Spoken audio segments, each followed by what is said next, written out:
Hello and welcome to another exciting special edition of the Scottish Liberty podcast with me, Antony Sammeroff. And me, Tom Laird. We have two very special guests today. They are the stars of the show Private Manning Goes to Washington, which is playing at the Fringe at the moment down on TheSpace on Niddry Street.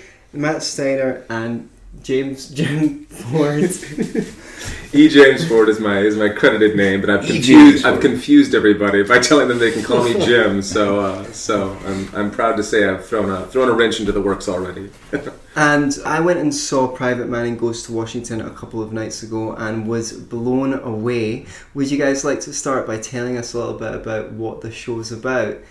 Sure. So Private Manning Goes to Washington is about an imaginary secret meeting between President Barack Obama, U.S. President Barack Obama, and the Army whistleblower Chelsea Manning, who's currently in prison under the Espionage Act in the U.S. for leaking classified documents to WikiLeaks. Okay. And the whole story is kind of told through the lens of U.S. internet hacktivist, and pioneer Aaron Swartz, right, who had his own dealings with U.S. judicial overreach. That's right. Yeah, Aaron was this sort of boy genius of the internet. He's responsible for a lot of things that are very common use now. He was responsible for developing the original spec for RSS, which, if you get your podcast right now, RSS is the standard that is used to deliver podcasts to everybody. Okay. He also was part of the early development of the Creative Commons license with Lawrence Lessig. And he helped create a website called Reddit, which, if you're a nerd like me, you spend far too much time on. Right, yeah, okay, I'm aware of Reddit. I haven't used it much, I have to say. You're a lucky man. Another thing, too, that I'm sure everybody in this room can appreciate is the defeating of, like, SOPA.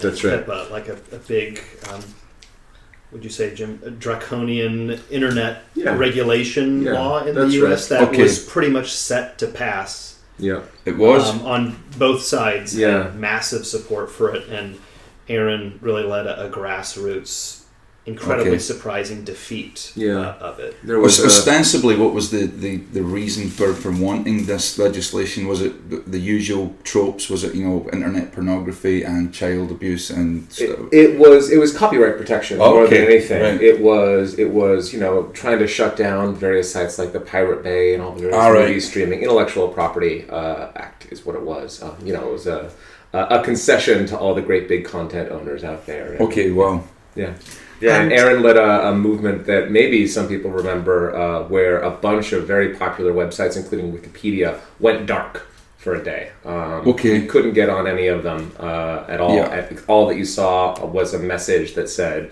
"We're dark today because we're protesting the SOPA and PIPA Act."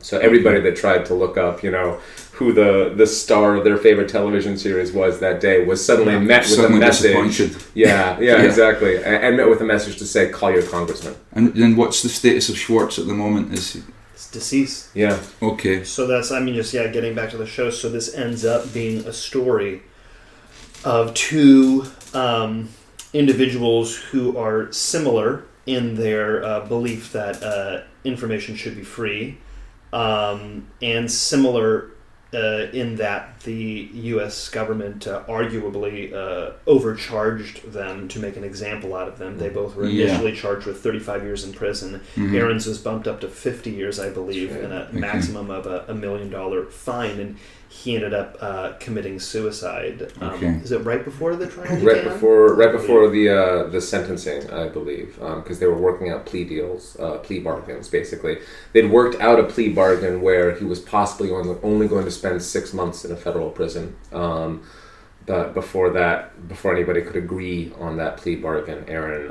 hung himself because I think the idea of spending any time in prison really disturbed him. Yeah, especially as a 19-year-old scrawny internet boy. Yeah. So I think the focus and the effort of the show is kind of as hopefully you saw to put a human face on these two human beings who had an immense effect on the U.S. and the world, and who who might not be as well known in the mainstream or continue to be talked about in the mainstream as much as they should. Right. I mean, at least Swartz, I take it, was a civilian. Manning, on the other hand, was in the military. Now, obviously, the comeback from a lot of people would usually be, well, look, the guy was a military guy. When you're in the military, it's a slightly different situation to being a civilian, and it's incredibly different. Yeah, absolutely. In terms of rules and regulations. Yeah, that's right. But you still feel he was justified? I mean, what kind of stuff was he? Did he leak? Did he just decide to randomly leak a bunch of stuff, or was there a specific reason for those documents that he leaked to WikiLeaks? So there's something that we do have access to right now is Chelsea Manning. Which I actually want to be sure to refer to her as Chelsea Manning. Okay. I'm remembering he was just in the past tense. Absolutely. But yeah, we originally noticed them when he was identifying as Bradley, but now she identifies as Chelsea Manning, and she actually writes quite a bit, often published by The Guardian, about the intentions behind the work. So not to put words in her mouth, because she's written extensively on it, but things that she leaked are the Iraq war logs and the Afghanistan war logs, and there's this really kind of infamous video now of U.S. Army pilots bombing, I think what ended up being Reuters journalists, teachers, not shooting. With a mounted machine gun. They were shooting people who were holding cameras, who were clearly members of the press, who were clearly civilians. It was American soldiers gunning them down. Okay. And is this something the military initially denied? That's absolutely... The military didn't even... they wasn't even given any credence whatsoever. Well, and something that's just really simple is the U.S. military continually saying, there's no way for us to know the number of civilian casualties. There's just, it's so large and we or so unknown, how are we going to figure that out? And that was just blatantly false, because something released in the WikiLeaks documents were actual numbers that the U.S. had kept as a tally. And so I guess I would argue one of the many reasons we ended up kind of pulling out a lot of that, a lot of the information that civilians in the U.S. had that I think prompted their desire to withdraw came from things learned in the WikiLeaks documents, things that we had always suspected but never knew until Chelsea released those many documents, hundreds of about 750,000 documents, about 750,000 documents. Wow. And what year did these hit the public in? 2010, I believe. 2010, was when they all came out. Do you think that it had an effect on the public mind and the consciousness towards the conflict? Absolutely. In fact, there are some people that say that Chelsea Manning's leaks were directly responsible for the Arab Spring because they revealed so much hypocrisy and so much collusion with various Middle Eastern states by the United States that the information revealed in those documents, not necessarily any of the ones that Matt just mentioned, but ones that talked about collusion between the United States and various dictatorial regimes, directly caused the people to rise up against their governments. What attracted each one of you to take it in turn, say why you specifically wanted to get involved in this project, or how you got involved in this project? I mean, what's your own background? Why do you feel strongly about this? Great. So The Representatives is a company in New York run by myself and playwright Stan Richardson, who wrote this play. And we've been working with Jim on various projects as well. These roles were written for the both of us, and almost all of the roles in the shows we do are written for specific actors. And we try to do what we call radically intimate theater. Most of our theater in New York City is produced in private homes, apartments. And it's invite only. Wow. And we also try to have all the roles, again, written for specific people, and we try to have things be about right now. Right.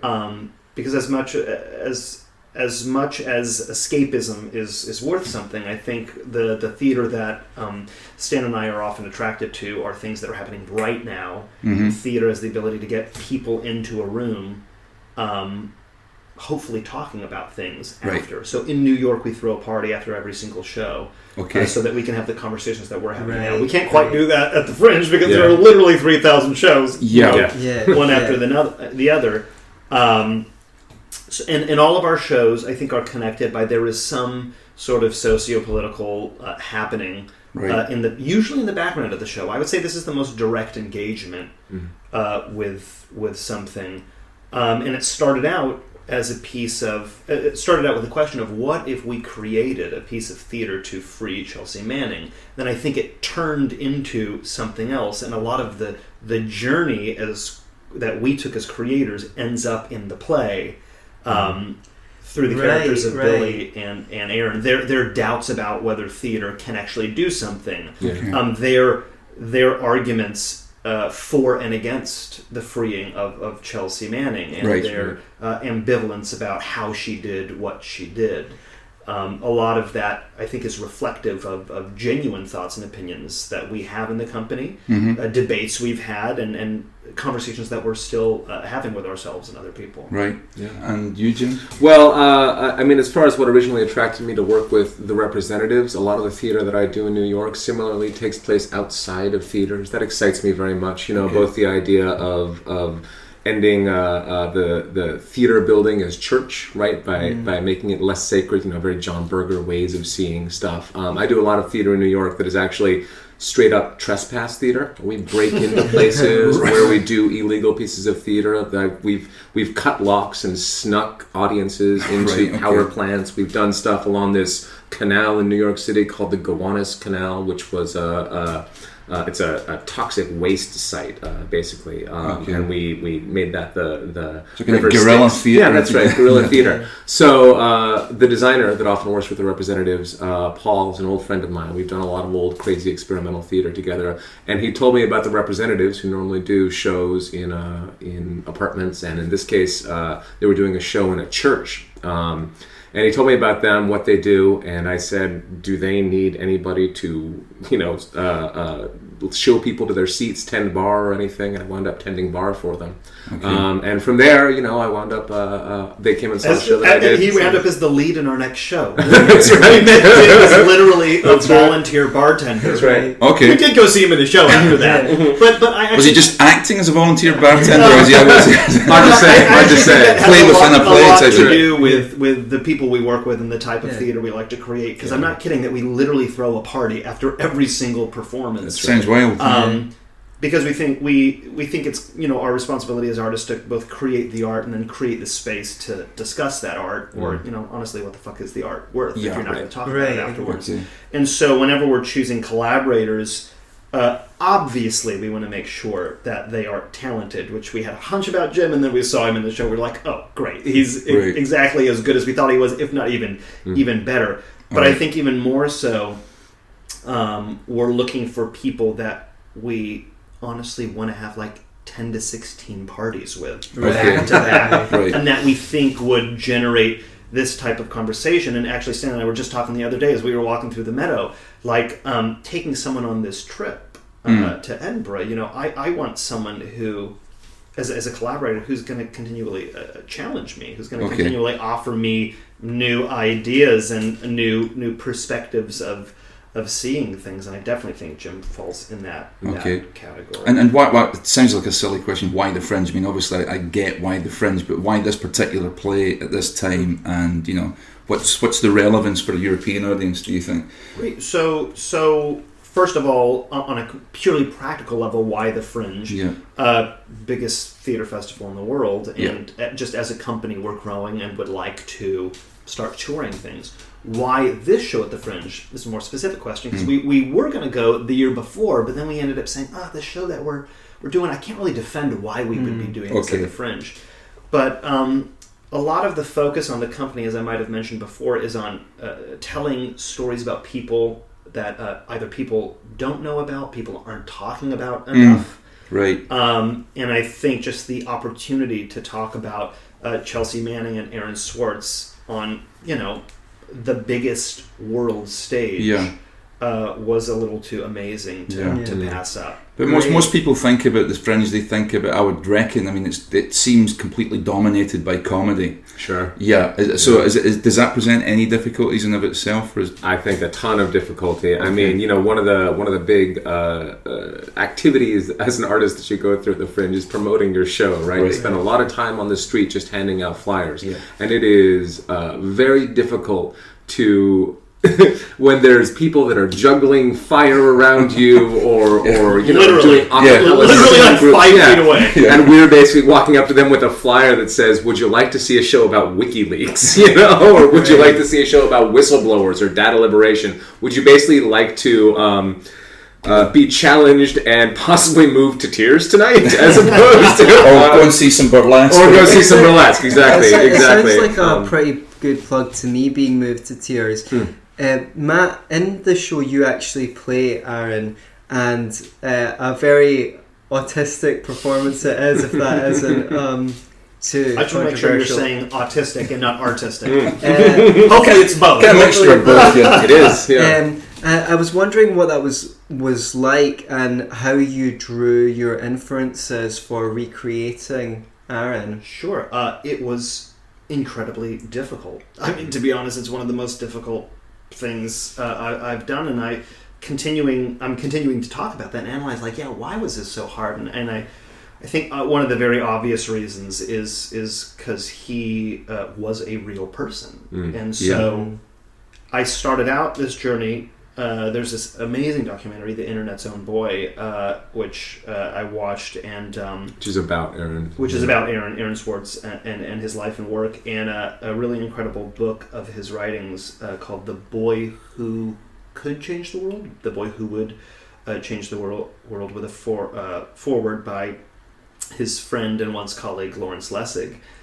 So I began in reality, really trying to suck up all of it, and I don't know, there came a point, I think the point where I departed from that was when we were contacted by Aaron's mother. Wow. And Aaron's girlfriend's mother, his girlfriend at the time of his death. Yeah. Completely supporting the project and wishing us well and just wanting a copy of the script. But okay, cool. To be completely honest, it got a little overwhelming that pressure and that honestly that desire to honor this person who I have a lot of admiration for. And I think then it just occurred to me that if I am to honor this person, as callous as it might sound, I have to forget they're a real person, because it's not my job to be Aaron, and I will never be Aaron. So then the focus really shifted to, like, I am playing a character named Aaron that a playwright named Stan Richardson wrote. And who is that character? And I think even more importantly, what is the relationship between that character and the character of Billy that Jim is playing? And so I think a lot of the things you saw, whether it is the nod to Asperger's behavior, which has been chronicled about him, but I think kind of the crafting of the character you saw really came out of, like, who is this person to Billy, and who does this person need to be in the play in order to create the tension and mystery required for this person who is really kind of, the audience coming in and encountering this person and this subject. And to circle back to what you said about your own debates making their way into the show, one thing that I found particularly effective is essentially in the play, the character of Billy, played by you, Jim, is under pressure from this fictional Aaron to write a play about Chelsea Manning confronting Obama. And you each are trying at some point to come up with the play, and one thing that you do is you improvise the roles. That's right. But you improvise those roles in your characters. That's right. So Aaron's Obama is very different from Billy's Obama, and I think that was a fantastic touch, and also it was really great to see you guys play a character in character, and I was wondering how that resembled the process of if there was anything in the process of putting the play together that came into that scene. Yeah, well, I think that certainly we didn't want to do, especially with Obama, who was very well caricatured in a lot of different works in media. We wanted to make sure that we weren't just doing, a Key and Peele impression of Obama. We wanted to make sure that when we were improvising Obama, especially when the scenes get more intense and more intimate, that this was just a person that you were seeing on stage. Because so much of what the play is about is getting these two people, who are both icons and symbols in their own rights, to see each other as human beings, to see each other so that hopefully, possibly, they can just understand each other. That's really, I think, the thrust of what they're trying to create. Can Barack Obama understand why and what Chelsea did? And can Chelsea understand why and what Barack Obama did, as far as not pardoning her, as far as not staying true to his promise to treat whistleblowers well and to honor whistleblowers. So that was one of his campaign. That was one of his campaign promises. A politician who backtracks on his promises. Whoever heard unheard of. Absolutely. But a lot of people had a lot of hopes in Obama. Yeah. And some people will see no fault in Obama, I've noticed online. And I think a lot of people are very disappointed with him. As sort of a libertarian, I've got major concerns about Obama, as I did about Bush. We don't really fit into the regular political spectrum. All of the parties are far too big government for us. They're all too big on the surveillance state. They're all too big in the war on terror. Absolutely. Obama said he was going to work towards a nuclear-free world and then spent more money on nuclear weapons than any previous administration. He promised to scale back the surveillance state, and yet he increased the size of the surveillance state. Got the Nobel Peace Prize for sending more troops to Afghanistan. Well, before he even had an opportunity to send troops, actually, he got the Nobel Peace Prize. Increased the drone war. Absolutely. Tenfold as well. He bombed 8 Muslim countries, which is more than Bush. Various promises like closing down Guantanamo Bay, which he didn't follow through on. Now, there is a nod to that in the script, which I think that some people might find controversial, but I thought was beautifully handled, where your character, Jim, is surprised that Aaron says that Obama's worse than Bush. He says, I find that hard to believe. And your character says, so does he. That's right. He finds it hard to believe that he's worse than Bush as well, which I think, now that you've talked to me, I understand in the context of you actually trying to humanize Obama and present in the context of the play that he's under certain pressures. One of the lines is, it was one thing being a senator. It's one thing having some of the information. It's another thing having all of the information. That's right. Well, also, some great lines. As a senator, and I cannot remember right now the GOP senator he worked with, but nuclear disarmament. He did quite a bit of work across the aisle. That's right. And he was notoriously that has negative connotations, but he was one of the few senators who voted against the Iraq War. At the time, So voted to fund it. That's right. And I do think this is addressed in the play. I think I want to make sure to be clear about having empathy for someone does not mean agreeing with what they're doing. But if we don't have empathy, how are we going to really dig in? Yeah, you turn them into a caricature and a monster, and that's unhelpful. But so is an icon and a hero. Both of those are dehumanizing symbols of what a person actually is, which is a nuanced, flawed individual. And so, I have many critiques of the Obama administration, as you've just listed. I even have critiques of some of the victories, like the way healthcare is being carried out as kind of like a giveaway to the private insurance industry. However, pushing that forward, in the incredible way that it was done and getting us, arguably closer to universal healthcare is amazing, and it is a humongous victory in the States. And so, I think this piece of theater is really reflective of a lot of the theater we do, which is like most of the people we're critiquing in our shows are the people we support. Right. Yeah. It'd be easy to create a piece about Bush critiquing him, right? Well, I mean, like literally worst president in U.S. history.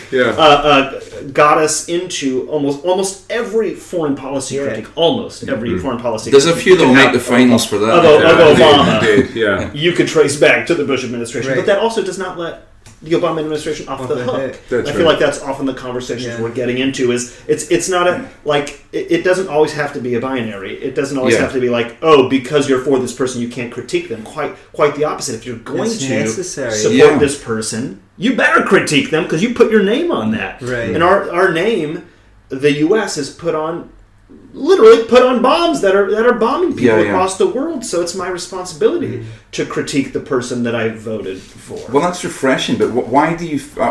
It seems to my view, as an outsider, that the anti-war movement in America, and Antony has brought this up many times, seem to go to sleep on the watch of Democratic presidents. They went to sleep on Obama's watch. They went to sleep on Clinton's watch as well. Right. And it's almost as if he's a Democrat, he's a good guy, he must have his reasons, Well, and I think Jim can certainly elaborate more on this, but we've gotten into many conversations with each other and with locals about the voting system in America and the two-party system or the two major party system and the fear of truly critiquing your party because the other party will come. That's right. They'll capitalize on That's that. right. Yeah, there's so much of American politics, and I think this is probably true of most democratic systems. It's sports more than it is actual policy, more than it is actually WWF. That's right. Exactly so. Exactly so. So there is, in fact, a very active anti-war movement that works regularly to try to get issues in front of Obama, in front of the American people. However, you are absolutely right in that the team that will often support those people trying to get that message out does go to sleep because their team has won, right? And because they're getting concessions on certain issues that really matter to them. Okay, it's the old issue of special interests, right? Yeah. My issue, say, is pick an issue out of your hat. My issue is everybody should get free glasses. There's glasses on the table. That's why I said that. So everybody should get free glasses. So if that's my issue, and I also happen to be anti-war, but Obama comes through for me on getting me free eyeglasses, then I'm probably less likely to critique him on the war. Sure. And that, gets far more intense when you're talking about the real special interests that exist out there, energy. Right. Things like that. The thing is, when you've got this two-party system, so much is off the table. That's Do you know what I mean? Something that, for example, the left in America will agree with on even the hardline small government Republicans is corporate welfare. Yes.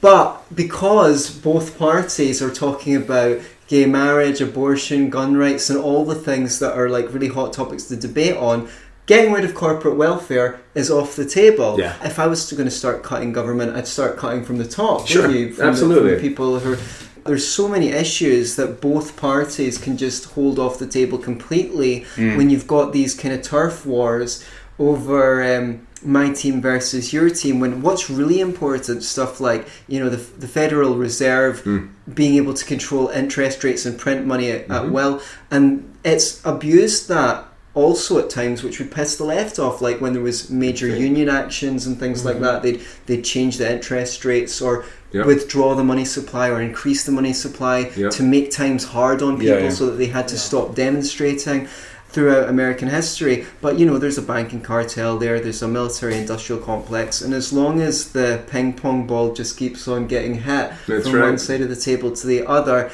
it's really, really likely to continue. And as long as this, the core issue, which in American politics, at least in my opinion, is how campaigns are funded, the ability for these interests that we're talking about, whether it's the financial industry or the military industry or any other industry that actually holds sway over our senators and congresspeople and presidents, as long as they are able to continue to pour unlimited amounts of money into these re-election campaigns and frankly into the personal coffers of our various representatives. There is a system of legalized bribery. Right. Yeah, it's a bribeocracy. It is. It's absolutely a bribeocracy. There was a study done by the Sunlight Foundation who are as their name suggests, shining the sun on the corruption of government. And they showed that you'll have to look it up at home. Between a period, basically, the most politically active corporations in America got something like over $160 in benefits for each dollar they spent campaigning. Wow. So I'll get you the exact figures. Now, the interesting thing about that is, on a free market, the purpose of a company is to sell products that their customers want to buy, right? Once you can get more money from bribing the government than by serving your customers, the government is your customer. There's no point in developing products. There's point in getting your advertising right. There's no point in investing. And the corporation is your constituency. As well.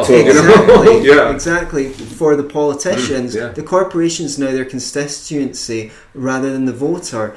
We've seen quite a lot in whistleblowers and things like that over the last 10 years. Obviously, Manning and Swartz, and then there was the Julian Assange and Edward Snowden. And the Ross Ulbricht trial, I don't know if we class him as a whistleblower, but he was involved in something called the darknet.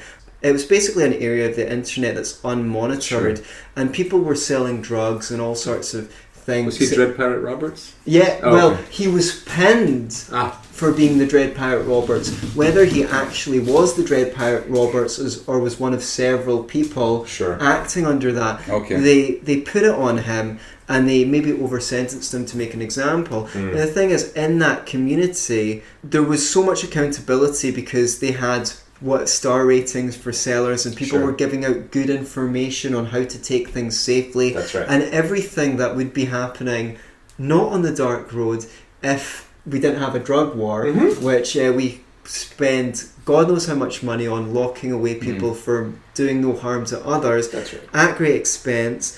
And mostly people of colour. And I was going to add that it's been incredibly racist. So where is this movement going, and what part do you think that your play would like to play in this movement? That's a wonderful question. That is a good question. I'll try to dig into. And can you just specify, when you say this movement, are you specifically talking about the whistleblower movement? Whistleblowers and civil liberties, they seem to be important to people, and I think it's something that could unite. Because, I mean, I don't think what stands for the right wing today in America is really big on civil liberties, or has been for a long time. But there is a more traditional movement, a different kind of conservatism, a small government conservatism, which is on the fringe. And I think they're quite big on, like, get the government out my backyard. That are really suspicious as well. And in that front, I feel like this transcends left and right. So I think this reminds me of, the Fringe is offering a bunch of different workshops throughout the festival. And I went to one the other day, like how to tour your show. Something that I found really helpful is the panelists saying, like, before you start to tour your show, ask yourself, why are you touring this show? And why is your company touring? And so, just asking myself that, it made me think of this upcoming election in the United States between Donald Trump and Hillary Clinton. And Gary Johnson's in there as well. Excuse me. Pardon me. And Jill Steiner. Yes. Forgive me. The two major candidates, Donald Trump and Hillary Clinton, and the candidate most likely to win, in my opinion, Hillary Clinton. If our mission as a company is to shed light on stories that are not being talked about enough, I do not think a Clinton or Trump administration is going to help us in that effort. In fact, I think it is going to make it more difficult to talk about stories like Chelsea Manning and Aaron Swartz. And so as we continue to build our community in New York, I think now is a more important time than ever for us to start to look outside of the United States to have the conversations that we are having right now, both to learn about other groups with similar interests and goals as us. And honestly, I think, as naive as it may seem, to be ambassadors of the America that might not be seen by the rest of the world right now. Right, wonderful. Again, people who, just speaking of myself, someone who voted for Obama and finds it my responsibility to critique him. Hold him accountable. Yeah, to hold him accountable. I'm not sure that voice is being projected across the world. And I think it is important for that voice, both so the rest of the world knows that not all Americans are like that. Not all Americans are like that, and also so we can learn. I think we have a bad habit in America of forgetting the rest of the world exists. There is an immense privilege that Americans enjoy across the world, and so I think with that privilege comes an immense responsibility. And I think to do our small part to reach out and learn and kind of spread these stories of the unknown and the undesirables, whether they are American characters or international. And if there is one shining light amidst all this civil liberties problem that especially Chelsea and Aaron and people like Edward Snowden exemplify, is that the age of information control is rapidly coming to an end. They will no longer be able to control information in any meaningful way. Any attempt to do so will likely be exposed, and any attempt to infiltrate will likely be encrypted. And the great news is you can't outlaw math. Right. Once the encryption genie is out of the bottle, there's no way to get around it. And yet, I mean, we've got all these guys who have been thrown in jail, some of them for a very long time. Why is Hillary Clinton still at liberty? I mean, in terms of she, arguably there's some guys in jail for less than what she, and not only did she do it, she lied about doing it. That's right. And she was guilty on all these counts. I thought they were going to do a snow job and say, well, there's no evidence, we can't really get to the bottom of this. But no, they actually said, yes, she's absolutely guilty of doing this. That's right. And we're not going to do anything about it. That's right. Because there was a class system in America, because there was a class system that where certain sets of laws apply to some people and certain sets of laws don't apply to other people. And that is completely counter to what the intention of the founding of America was. Yeah. We are a nation of laws. And that idea has become very corrupted, particularly in the past, 35 years or so. I think, And I think this goes back to this two-party system that we were talking about. We are not outside of that. Even as I'm listening to you and agreeing with you, I'm like, I have my fears as well. Of course. Were Hillary Clinton imprisoned, of Donald Trump becoming president? I find that conflict in myself of going like, fuck, what do we do? Because how do we be a nation of laws? And then how does this person, who I'm sure has committed who has either committed or will commit numerous atrocities, but I think something that is even more directly related to our show is just the idea of leaking classified information intentionally or unintentionally. And General David Petraeus is someone who leaked information to his biographer and mistress. Got a slap on the wrist, and Chelsea Manning is in jail for 35 years. And something that we haven't talked about too is she recently attempted suicide while we were in rehearsal, and now within the next couple of days a sentencing is going to come down that could include indefinite solitary confinement for the rest of her time there. That's horrific. So there is definitely I think a huge bind that the American public is in what to do about it. Again, I do not think that releases them of responsibility, but I have empathy for it because I often find myself debating what is to be done. I mean, do you think that? I mean, one of the strange things I find about America. I mean, this was a country founded on the mistrust of government, right? That was the whole point. Let's have a constitution that will cage the beast of government and prevent it from getting out of control. And yet, at some point, Americans seem to, in my view at least, conflate government with their country.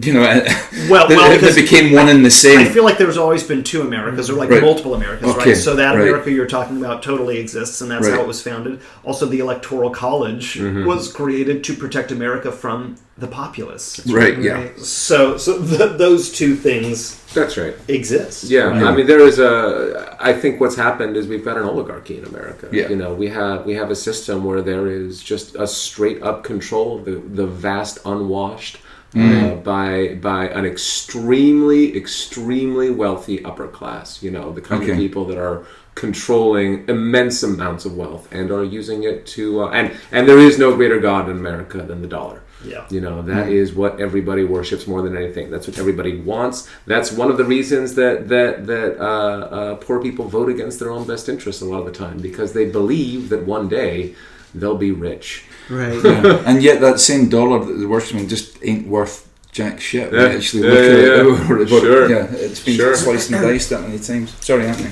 Well, fundamentally, I think that money's part of it. I think that, you know, in 1984, George Orwell wrote, power is not a means to an end. It's an end in itself. I think it's two people who are addicted to power. Yes. And we need to remember that, because a lot of the time you see people in power and you think, well, why would they want to do that? Why would they want to do that? What do they get out of it? No, you don't understand. They're getting something out of it. They're not trying to get something. And they've got these studies where they show in people's brains for certain personality types, it is like a boost of drugs when you climb up the hierarchy. Sure. Now, ultimately, I think it's the control and power over government that these people are seeking rather than just the dollar, because there's a reason why all these corporations lobby the government. The government's the one that's got the power to point the gun and enforce laws and say what people can and cannot do. And send an army and take control of the resources of say, an oil-rich country. I think that's what makes government exceptional, because otherwise Starbucks would lobby McDonald's, and McDonald's would lobby Coca-Cola. That's right. Everyone is reaching for the gun of state. Everyone is pointing their lobbying dollars in that direction so that they can have control over the system. And what a gun in America. Yeah. What a gun we have. And getting bigger all the time. That's right. That's right. I thought it was interesting when Bill Clinton, got on television and said, the era of big government is over. And I thought, okay, how untrue is that? Yeah. But as a theatre company, how do you guys? Talking about money and how are you funded? So we, like all other companies, can always use more funding, right? Because we will be placing a link. That's right. Theater is definitely not one of the higher paying jobs in America. And in America, there is virtually no state support of the arts. That was ended in the 80s, basically, when there was a massive defunding of the National Endowment for the Arts by a bunch of moral crusaders. People who were showing pictures of works like Piss Christ by Robert Thorpe that received government funding. So basically all funding of theater in America is individual or foundational or corporate. So we're lucky enough to have some pretty diehard fans in the U.S. Our company's about 5 benefactors and sponsors 5 years old, and we began by, like I was saying, doing invite-only productions in apartments, where the admission would be a bottle of wine, and we would collect donations. And so for the longest time, that was the only type of theater we were doing, and those donations would pay for those productions. And we're only able to offer a small stipend to the collaborators we work with, but from the very beginning, it was really important to us to pay our collaborators, even if it was symbolic. Because you're contributing something beautiful, you should be paid for your work, and with each production we're able to increase that a little bit. But literally, how did we get here? To Edinburgh. This was the first year that we had what we call access passes. For our hardcore members, they paid to see the 3 shows of the season, knowing it would help fund our trip to Edinburgh. We also have a little bit of foundational support from amazing groups like the Puffin Foundation, who supports work that has a hard time getting funded otherwise, and the Marta Heflin Foundation, and the Bessemer Trust, who are people who really believe in the work that we're doing, come and see it, and wish us well, and so that really helps us do larger things like this. I mean, the odd thing of what we've been finding with the Fringe, certainly done so much in theatre, but in comedy, the only people who are making money, oddly, are those who are doing the free Fringe. The people who are actually charging money and have got the top venues, they're not really making. Most of them are losing, but the free Fringe seems to be going good guns and empty. I mean, we had Dominic Frisby on the show. He was doing he's doing one show which is not the free Fringe, and the other one that is the free Fringe. His free Fringe show is the one that's making the money. Isn't that interesting? Even though his paid show that people pay for access to is selling out many days, he's still not making money. So it is. So where would people go if they wanted to donate something? If our listeners wanted to donate something to to the representatives, they could go to therepresentatives.org, and there's a donate button on it, and we're a fiscally sponsored project. So there's this company called Fractured Atlas that they can make a tax deductible, at least a U.S. tax deductible. U.S. tax deductible, U.S. tax deductible donation through. Okay. And I think they take about 7% out, but most of that money goes directly to us. It goes directly to funding projects that are generating the conversations that we're having. Because again, something that is incredibly important for us is to create art and create the space to discuss that art like we're doing right now. And where to after the Fringe? Broadway, Hollywood? What's the? Well, fingers crossed. Yeah. If you have Broadway's number, give them a call and tell them we're coming. Well, you never know. Yeah. So what's next for us is to go back to New York and do a run of this in New York City before Barack Obama leaves office on January 20th. Off Broadway, way off Broadway. So the idea is that, and also we were already talking to some different festivals and producers here about touring the show. Because this is our first international production, and the idea is to continue to create new work in New York and to continue to tour this and possibly other pieces around the world as we're doing that. I mean, a great difficulty you've faced is, unfortunately, you've chosen to come to Edinburgh during our monsoon season, which lasts from early January to late December every year. Well, we're avoiding like record high temperatures. Unfortunately, global climate change is on our side. We're in the climate change sweet spot right now. Okay. So before we wrap up, I wanted to discuss question that we were discussing before we went on air, which is, when is the time to break ranks if you're in the military or in a... Is that justified? Is it always justified? Is it never justified? Tam, do you want to lead the conversation, because you've got some... Well, there's concerns. I mean, like, as an ex-military man myself, I think when you talk about the military, it's a huge beast. Generally, when people think about the military, they think about the guy in the front line, but he's actually a very small part of it. You've got a massive thing behind that, and I think with Snowden, was he Special Forces or Green Berets? No, he was a consultant. He was an independent contractor. Right, he was an independent contractor. But this guy's, it's hard for British people especially to get their head around the American military. I mean, your Special Forces alone are outnumber our entire land forces. That's right. So it's a huge beast. But generally, as a military, I came to an infantry background, and that idea of breaking ranks is just so instilled in you. You just don't do it, and it's like, I think we dragged guys up in front of a court in Nuremberg and said, look, you don't have to obey every order. It's a moral duty to question your orders. And yet with their own troops, I think the inference is, well, we're the good guys. That's right. That law applies to the other side. That applies to the Iraqis. That applies to the Germans in World War II. It applies to the Japanese. But we're the good guys.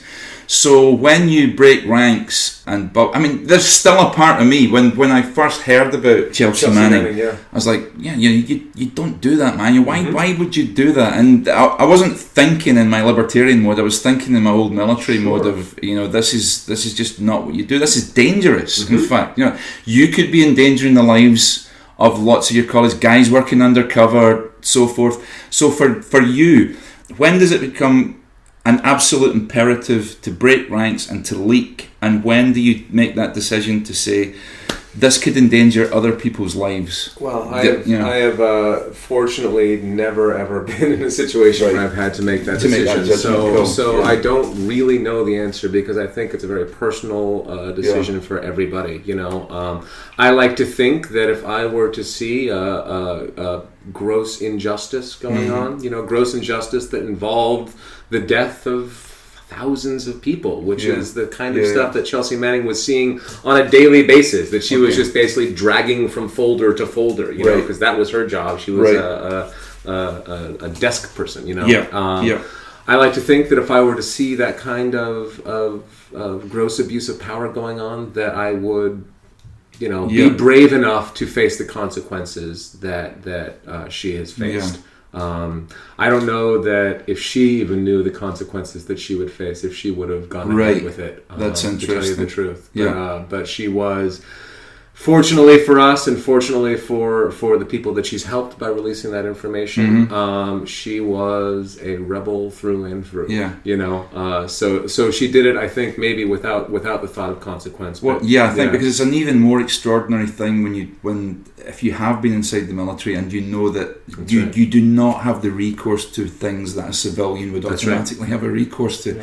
Lots of things we absolutely take for granted in civilian life, are as rights, that something simple like that, wearing civilian clothes, being able to leave barracks, being able to go and leave, cut your hair the way you want, cut the hair the way you want it. All these things are privileges in the military, and they can be taken away from you at any moment in time, and you don't have the same rights as a civilian. So I think that strikes me as an even more brave thing to do. But it's interesting to hear you say that she didn't quite appreciate the consequences. I think that's do you think true. Initially, or do you think even in the long term she didn't appreciate it? I think initially. I think now she certainly does appreciate because she's facing it. I will say the great hope with Chelsea Manning is that at least with her original sentence, we don't know what's going to happen now that she's tried to commit suicide, but at least with her original sentence, she was going to be eligible for parole within 8 years. Right, okay. So it is entirely possible that there could be some leniency shown to her after she's served 8 years. But yet the time that parole comes up, the administration will have changed. It could be either Clinton, it could be Trump. Which one of those two do you see as being more favourable to I don't know. I don't know the answer to neither, that. But to kind of take a crack at the earlier question too, I guess want to start answering your question by asking a question, which is like, who is the U.S. military accountable to in the States? Because we have in theory, we have this grand myth in the United States that the people run everything. Yeah. And you can't really have your cake and eat it too, right? Yeah. So if the military is accountable to the people, just like we have a enormous problem with policing in America right now, and policing and the militarization of people of color specifically. And so just to kind of draw a parallel that's not exactly the same but shares similarities, like if you are a cop and you see other cops, acting poorly, murdering people, there is it the blue code? The thin blue line. The thin blue line that you do not speak against other police officers, right? Because you could put them in danger. But while you are honoring that code, other people are literally dying. So when we say Chelsea Manning's leaks, which were immense, which were the largest leaks in military history, put people in danger. Side note, the U.S. military wasn't able to prove that any of the leaks directly put soldiers in danger. But the charges of aiding the enemy were in fact dropped against her because they couldn't. That's interesting. But when we're talking about who did it put in danger and whose lives did it save, we're often talking about Americans, That's right. American service members. We're not talking about who might have been the global citizens that might have been potentially saved by the effort to pull out of Iraq. And again, there's what's seen and what's not seen. Right. And again, I want to bring it back to the ability to support Obama and critique him at the same time. Sure. Something that we've been very conscious and careful about as I am not in the military. I'm not in a position to speak from experience about the military. I am grateful for individuals who are sacrificing their lives. I also think it's my responsibility to critique them. I think that critique is my very small part in keeping them safe. Yeah. Because I appreciate that sacrifice. Yeah. And so, I don't know the direct answers to your questions, but I think similar to Jim's answer, I think there is enormous courage to sacrifice your life as a service member, and I also think there's enormous courage to reveal atrocities happening on your watch. Again, that your name as an American is on when they are happening. Do you think maybe the pendulum swung in terms of when you look at the Vietnam era and the troops returning from Vietnam? A lot of the returning troops themselves personally took the brunt of public anger and hatred, and there's a feeling with Afghanistan and Iraq, it's like, let's not do that again. So the pendulum swung maybe too far the other way. It's like, let's not critique our troops at all, because that's absolutely. There was a great effort by particularly the Bush administration upon the invasion of Iraq and Afghanistan to control the media in a way that I think the media exposure of what was happening in Vietnam took the American government by surprise. I don't think they weren't ready for that. They were not ready for that. They were not ready for the people at home to see what we were doing over there, to see what it truly meant to be a soldier in a guerrilla war. Well, even if you look at something like the Second World War, which everybody would say is, it was completely justified. Nobody was exposed to the fact that on the Normandy invasions, the civilian casualties in France and Holland were absolutely horrific. But I'm just talking about our supposed allies. We killed so many, and people didn't see that. It wasn't in their face 24/7 like it is today. That's right, and to be honest, I don't think it's in their face today. I don't think it's not like it was. Not like it was for a brief moment. We only had one mainstream paper, The Mirror, who was against the Iraq War at the time. I was in school still, in my last year of school, and they were putting out pictures of civilian casualties in Iraq, right? And they were lampooned for it. They were like, "How could you do this? How could you do this?" But they did get it incredibly wrong in the end. About what? They published pictures that were complete fakes of our troops. So maybe that's. They were a mainstream paper and they were a tabloid, so you weren't getting in-depth analysis of why the war was wrong for them. It was very emotion driven, just like the other tabloids were, but they were the only mainstream paper.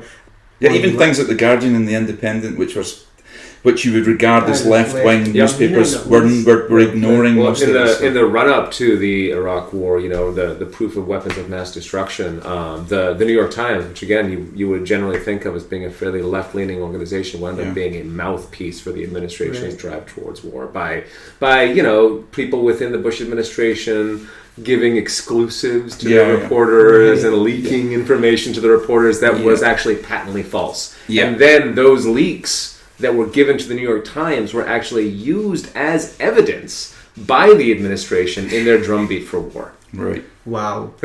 So Trump has said that lots of horrible, stupid things. Indeed. Amongst which that Edward Snowden should be killed as a traitor. What have we heard from Hillary Clinton on these kinds of issues? Hillary Clinton believes that Edward Snowden should come back and stand trial. Right. Hillary Clinton also believes that he is guilty, and her job as Secretary of State, is to take a punishing stance on Edward Snowden when she was Secretary of State, which is when this all happened. It was while she was Secretary of State. I don't think that opinion would change very much when she were elected president, to be honest. I think that there seems to be a pretty clear military agenda within the United States that actually I'm not sure if the president is in control of anymore. That's you could argue that way back to Kennedy and beforehand that the president wasn't really in control. Right. Eisenhower warned us of this, right? Eisenhower, absolutely, he did. And I think we're there. Industrial complex. Tell people where to go to see Private Manning, and I would really love our listeners here in Scotland to go and see your show. So they can see it at TheSpace at Niddry Street at 10:10 p.m.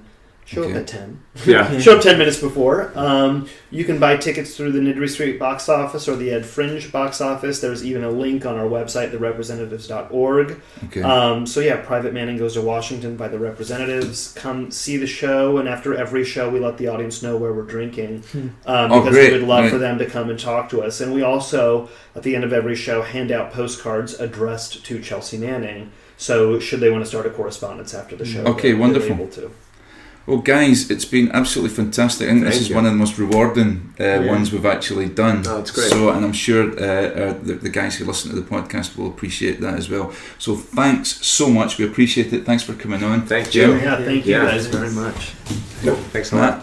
We're all shaking hands. Yeah. Sorry, in case you wondered. Yeah. And be libertarians. Yeah, don't be a lefty. Or righty.